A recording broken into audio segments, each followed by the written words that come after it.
botiga selamat.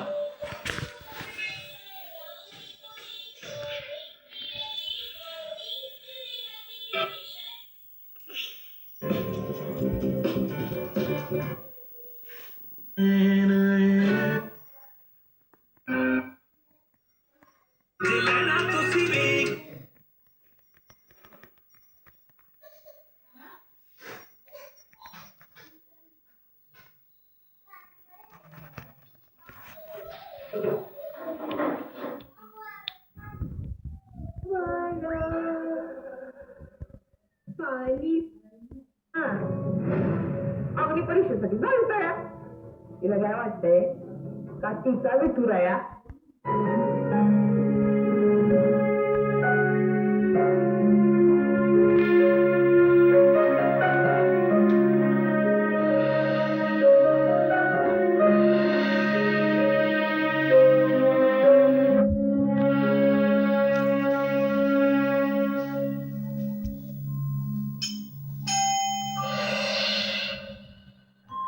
देवी, तू तर अख्ख्या जगाची आई आहेस ना.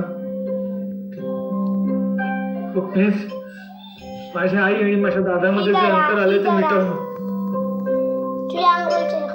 माझा दादा स्ट्रॉंग आहे, त्याच्याबरोबर फारूक पण आहे. माझ्या आईशिवाय तसं पान नाही आलं रे. दोघांना एकमेकांशिवाय करमणार नाही, पण दोघं हट्टी पण तेवढीच आहेत ना. त्यामुळे तूच आता काहीतरी कर आणि माझं कुटुंब पूर्ण कर प्लीज देवी.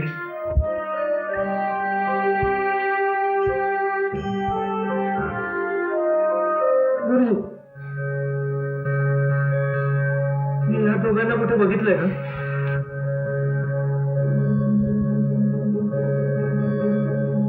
हे तुझे कोण? माझा दादा आणि माझी वहिनी आहेत, ते दोघं इथे आहेत असं मला कळलं म्हणून मी इथे आलो. हे इथे आले होते. त्या दोघांचा एकमेकांच्यावर खूप जीव होता. त्यांच्याकडे बघूनच कळत होतं ते एकमेकांच्यावर खूप प्रेम करतात. त्या दोघांची गाठ परमेश्वराने बांधली असणार. तिचा नवरा खूप झोपलेला होता. त्यांच्याजवळ खायला काही सुद्धा नव्हतं. पण खरंच ते नवरा बायको एकमेकांना खूप सांभाळून घेत होते.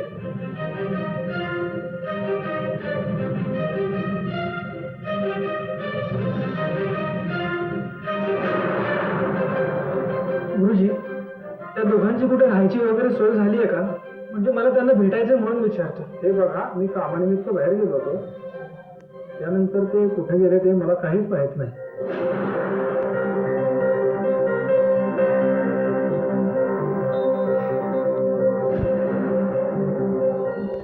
सर, आपण आपल्या नवीन प्रोजेक्ट साठी कोटेशन दिला होतं. मी खरं सांगू का तुम्हाला, म्हणजे मला याच्यातलं काहीच कळत नाही. माझा मोठा मुलगा म्हणजे आदित्य ह्याच्यातलं सगळं बघतो, त्यामुळे तो सांगू शकेल तुम्हाला सगळं.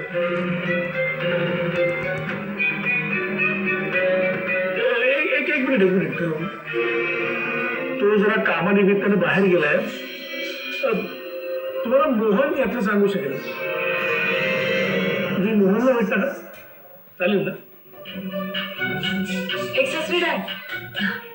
हे काय म्हणतोय, आदित्य गेल्यापासून मोहन अंकलवर खूप साऱ्या रिस्पॉन्सिबिलिटी झाल्या. ते एकटे काय काय सांभाळणार? त्यांची किती धावपळ होईल. त्यापेक्षा मी सांभाळू काय सगळं. चालेल.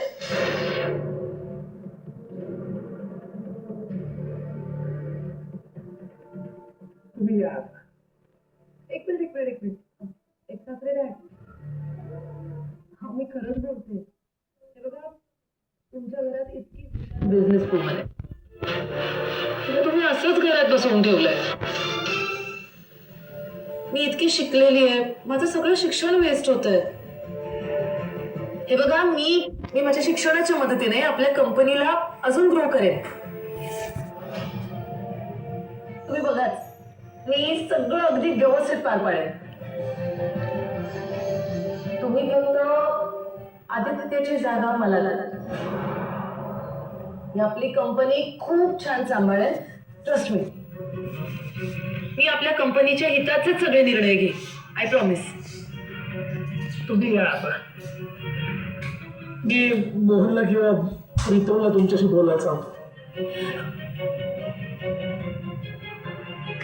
एक सासरे डॅड, बघा मी खरंच बोलतेय, मला प्लीज कंपनीत कोणती तरी रिस्पॉन्सिबिलिटी द्या ना तुम्ही. मी खरंच खूप प्रामाणिकपणे काम करेन. ईशा, पुन्हा पुन्हा तुझ्या जाळ्यात अडकायला आम्ही मूर्ख वाटलो बघ तुला. हा? तुझी प्रत्येक चाल आता लक्षात येते आमच्या. आणि बघ, अहिल्याला आणि या किर्लोस्कर कंपनीला तुझ्या मदतीची अजिबात गरज नाहीये. पण एक सासरे डॅड, एक सासू मॉमचं आता वय झालंय. त्यांना सतत ऑफिसला येणं जाणं जमणार आहे का? मुळात त्यांच्या वयाला ते झेपणार आहे का? आणि आता आदित्याची खुर्ची पण रिकामी झाली.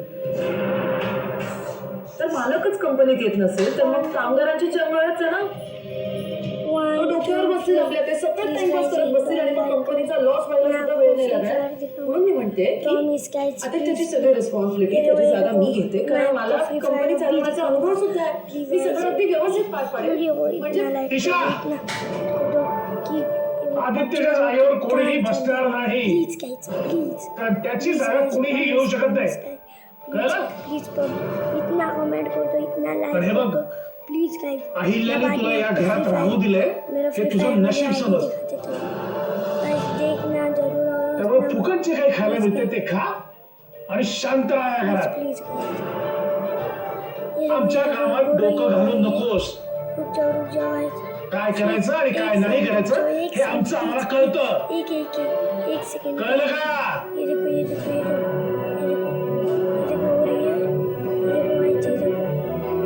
बाद में आपको ये भी दिखा सकता हूँ कि उसको कस्टमाइज करके बंडल भी दिला सकते हैं. ये देखो आदित्य, ये देखो. अरे तुझ्याशिवाय सगळं हँडल करणं खरंच आम्हाला सगळ्यांनाच खूप जड जाणार आहे.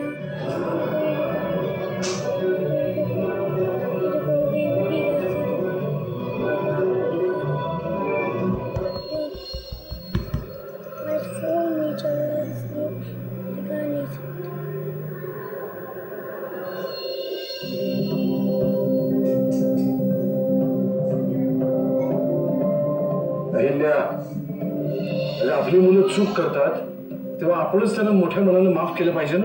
ह्या घरात सगळ्यांना सगळं माहिती होतं, मी सोडून. तुम्हाला सगळ्यांना पारू आणि आदित्याचं हे नातं मान्य आहे ना? म्हणजे म्हणूनच तुम्हाला माझ्याशी खोटं बोलावंसं वाटलं असेल. म्हणजे माझंच काहीतरी चुकलं असेल ना या सगळ्यात. तिच्या येण्याने तुमचं सगळ्यांचं जर कुटुंब पूर्ण होणार असेल तर मग माझी काहीच गरज नाही या कुटुंबात, बरोबर? म्हणजे माझ्या मुलाचं काहीतरी चांगलं व्हावं म्हणून मी काहीतरी ठरवलं, तर एक आई म्हणून मी चुकीची ठरले. मी चांगली आई म्हणू शकले नाही. तुमचं घर पूर्ण होणार आहे ते आदित्य आणि पारूमुळे, तिचा स्वीकार कर. दादा, तुम्हाला आता मरायला सांगितलं ना तर मी आनंदाने जीव देईन, पण मी या मुलीचा कधीही स्वीकार करू शकत नाही. माझा मुलगा म्हणजे माझा माज होता, त्याच्या जीवावर अख्खी दुनिया जिंकायला निघाले होते मी. पण आज माझा हा अख्खा माजच संपला, कारण ह्या मुलीने माझं नाक कापलंय. तुला जे योग्य वाटलं ते तू निवडलंस, त्यामुळे आता तुला ह्या घरात राहायला जागा नाही.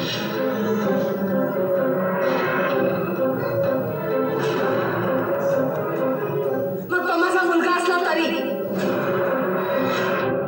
यापुढे मला आयुष्यात कधी तोंड दाखवू नका तुमचं. ऐकलं माझं ऐक. सावडीच्या नको घेऊन कर. ते जर लांब गेले तर कोणाकडे बघून जगायचं आपण. तुलाही ही अहिल्या कळली नाही ना? ही अहिल्या तिच्या तत्वांसाठी जगते, तिच्या तत्वांसाठी मरते आणि तिला कधीही खोटं सहन होत नाही. तुम्ही सगळ्यांनी माझा विश्वासघात केला. आता यापुढे या घरातल्या कोणीही त्यांच्याशी संबंध ठेवायचा नाही, नाहीतर माझ्यासोबतचे सगळे संबंध तुम्हाला संपवावे लागतील. सावित्री, या घरात या मुलाचे फोटोज, ट्रॉफी, त्याच्या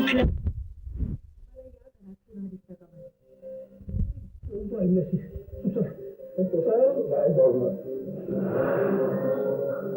निर्णय घ्यायचा होता तो तिने घेतला.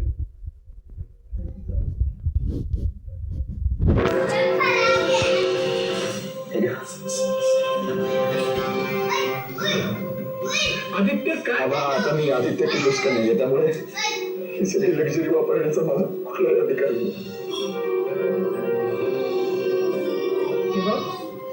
हे मी नक्की केलेलं आहे पण आयडियली मला हे करायला नक्की आवडेल. तसंही आपला या मुलासोबत आता काही संबंध उरलेला नाहीये. सावित्री माझ्याच दे.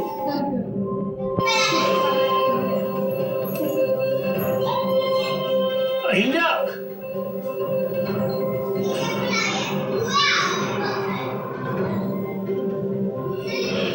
जोपर्यंत दादा परत येत नाही तोपर्यंत या खुर्चीवर कोणी नाही बसायचं. मी बसणार. नाही बसायचं बोललो ना एकदा.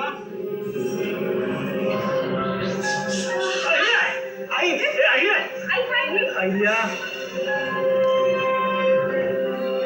निषेध निषेध निषेध किर्लोस्कर सम्राट प्रीतम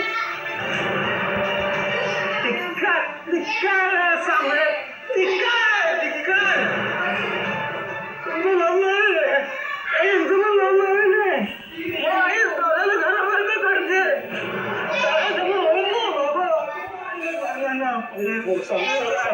तुला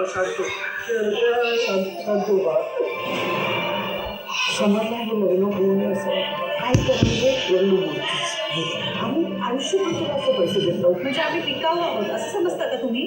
तुम्ही मला सांगता मग कोणाला सांगू? काकू पैसे कसे काय ऑफर करू शकतात आम्हाला? जे मला माहिती आहे तेच तुम्ही मला सांगा. सूट तुमची आहे असं वाटत नाहीये का तुम्हाला? नाही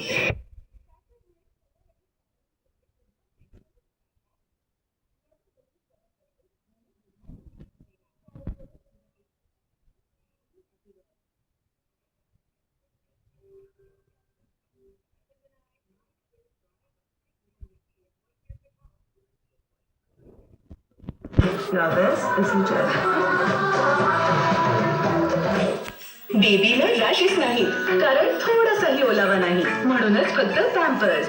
कोणता नाही कारण पॅम्पर्स मध्ये आहे व्हिटॅमिन ई आणि